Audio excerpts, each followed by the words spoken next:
Welcome. Thank you. So I want to welcome today Suzy Young. She is a real estate agent in our Magic Valley office. I got to know Suzy. The first time you and I met each other was an adversarial relationship. You were the selling agent for the home that I purchased. I was representing myself. And I remember as we went through that process, I thought to myself, that's Suzy.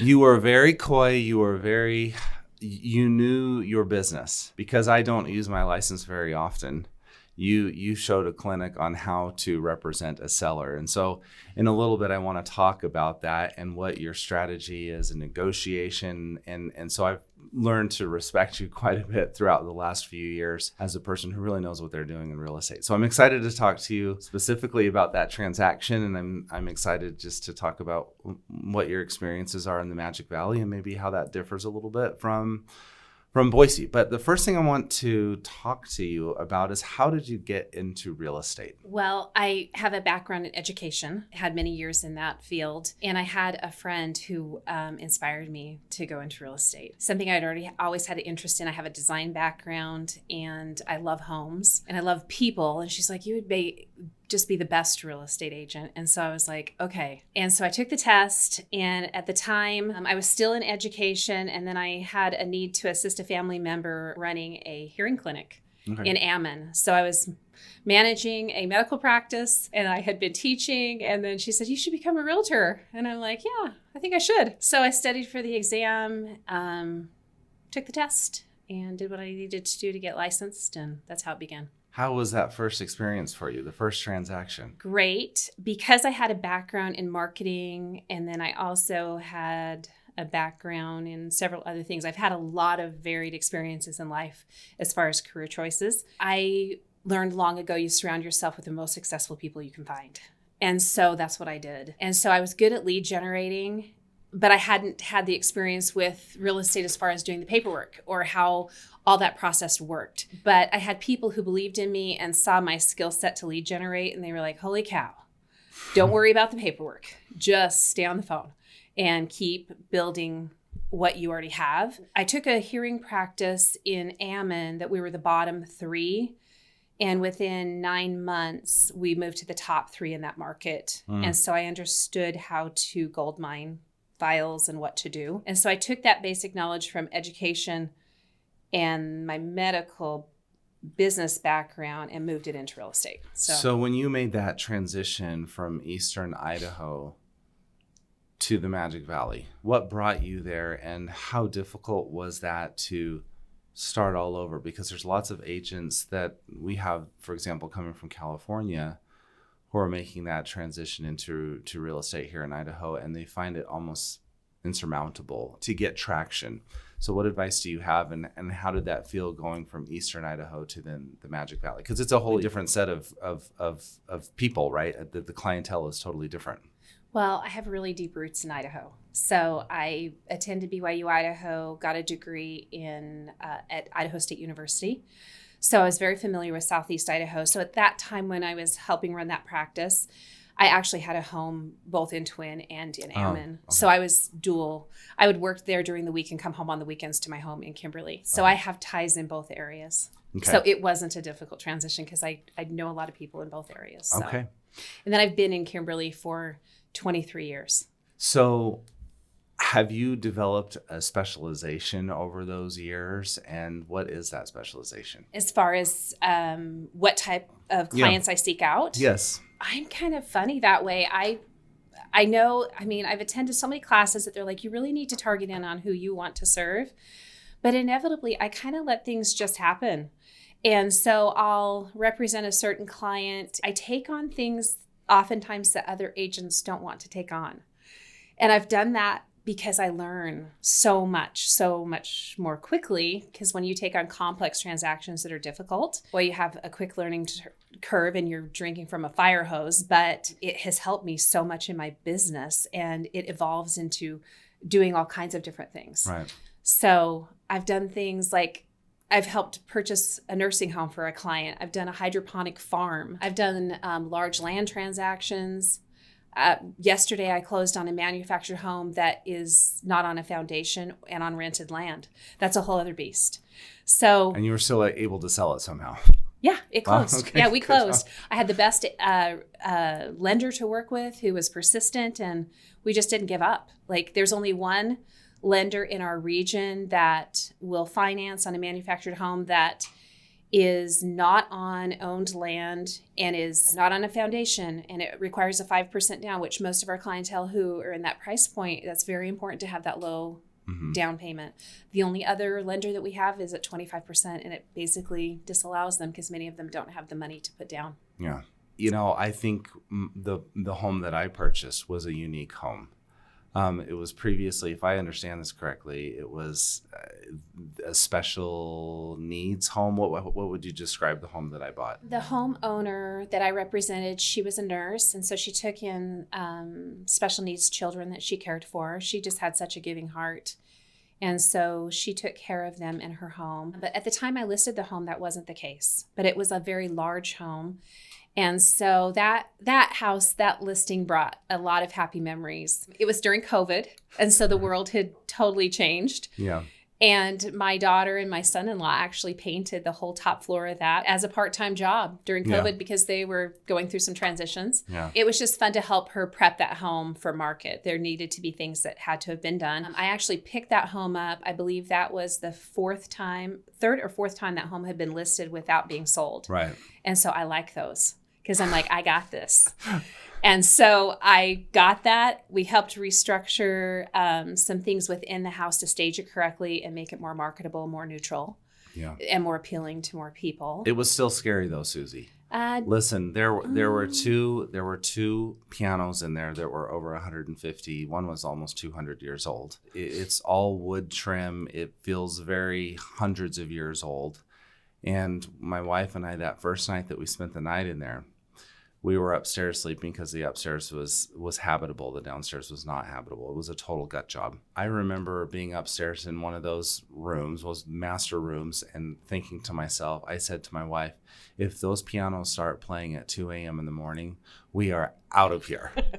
I like how you mentioned that the top floor was habitable. That's where we did most of our work for that prep. And so the downstairs had a lot of unique woodwork and awesome features that you just don't find in homes. Yeah. It's such a... She fell in love with it. And of course, me being the practical one was trying to convince her to not do that.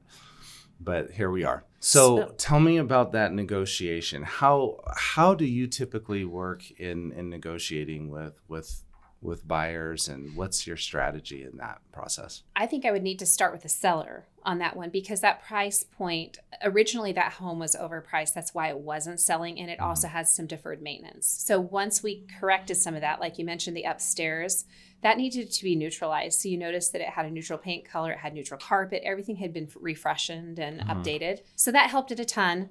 And then we had to look at data. So I'm really a data-driven agent. So my background was in Title I as an educator. So what do you do in Title I? You generate data, you process data, and you make a plan based on data. So I took that knowledge, and then also in marketing, you do the same thing. So I took that and moved it into real estate. So what I would do is I run my data really tight, and I looked at all my solds, pendings, and actives. And then I set up what's called a cloud CMA for my client. And I explained to her, because it's so visual and the data is so clear, oftentimes the client can look at it and say, okay, I see why my house didn't sell. Because I'll simply ask, would you rather live in this home or your home based on these numbers? Yeah. And so she looked at it and she's like, you're right, it is overpriced. And so once we got to the point where we could price it correctly, then we were able to get on market, and then you came along. Good. It was interesting because I thought the house was in such, I guess, disarray that I felt like I could negotiate her going down lower. Then I think you guys only really ended up going down like $5,000, which wasn't much at all. And you were very hard-nosed, in my opinion. You were very strong, and you were like, no, this is where it's at. Did you somehow know that we wanted the house that badly and there was no fudge, or do you remember? I remember that I knew my numbers.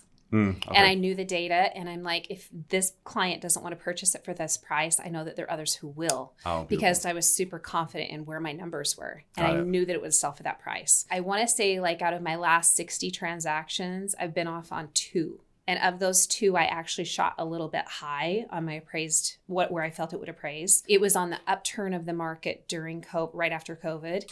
And I was in a subdivision where the back part of the subdivision was 10 to 15 years old, and then we had built new homes up in the front, so I had no data to pull from.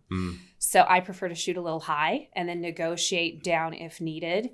So that one I came in about 10 high, buyer and seller negotiated. We met in the middle, closed the deal. It was fine. The other one was a 1907 farmhouse in Richfield on a lava rock foundation with foam chinking. I had no comps. And once again, I shot high. So I went about 10 up. We met in the middle. And that deal closed. In fact, the people who bought that home, I just closed week before last on land in Richfield, and they purchased 3 acres of land that they're going to build a big, beautiful home on, and I'll be selling that house again for them in August. Perfect. So you've had several experiences in helping, let's call them seniors that are downsizing from larger homes to smaller homes, my house being one of those. Talk to me a little bit about that experience and what's unique to working with those clients. One thing that I love about working with our aging population is the fact that we can provide them opportunities that they may not know that existed. So maybe they may be in a lot larger home that they aren't particularly as fond of, because maybe they've let some, the home's dated a little bit, or it's just not pleasing to them anymore because they've been there a long time. There's a lot of upkeep that needs to be done, and they just don't want to deal with it. And also, maybe they have more property than they can take care of, and or it's a multi-level home and they need to get down to a single level home. So I love working with them and showing them possibilities. So I've done 2 new builds in the last 4 months. One of them will be done.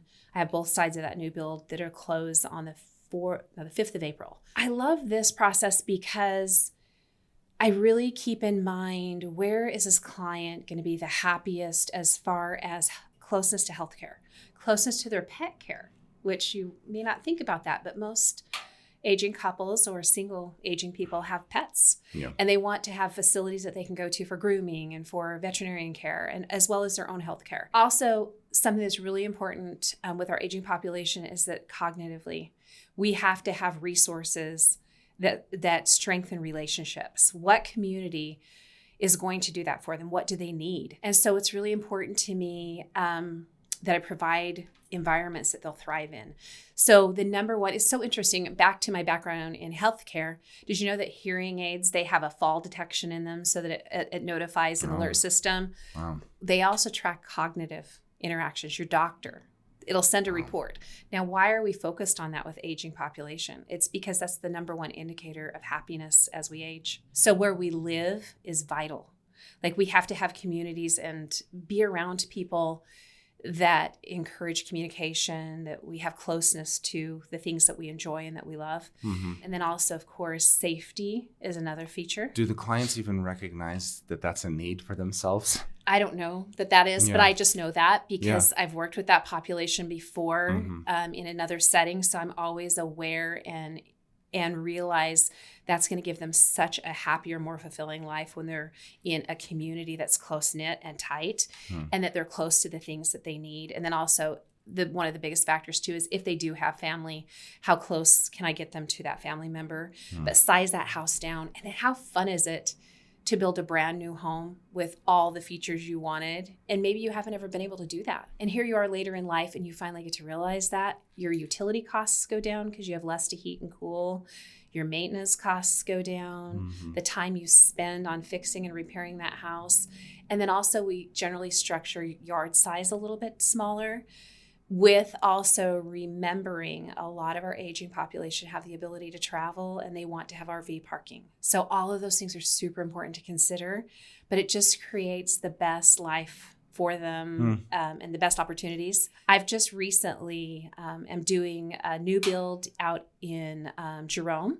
Colby Walters is the contractor doing that one. And I know it sounds funny because you don't gear the market, you don't drive people to a certain home, But as I think of my clients, I had just recently sold another new build out there to a younger couple that I thought, oh my goodness, they will love these built-in grandparents. I'm going to show them this house. And inevitably, they are both so excited to meet each other. Yeah. Because they both have those needs. Right. You know? How has education made you a better real estate agent? I think one of the best things I ever did was go into teaching before I became a realtor. So I had years of teaching and coaching. I was mentored by some of the finest teachers in Idaho, in my opinion. Kathleen Ney was our superintendent at Kimberly, just a powerhouse. I had so many great experiences in Murtaugh with Michelle Capps.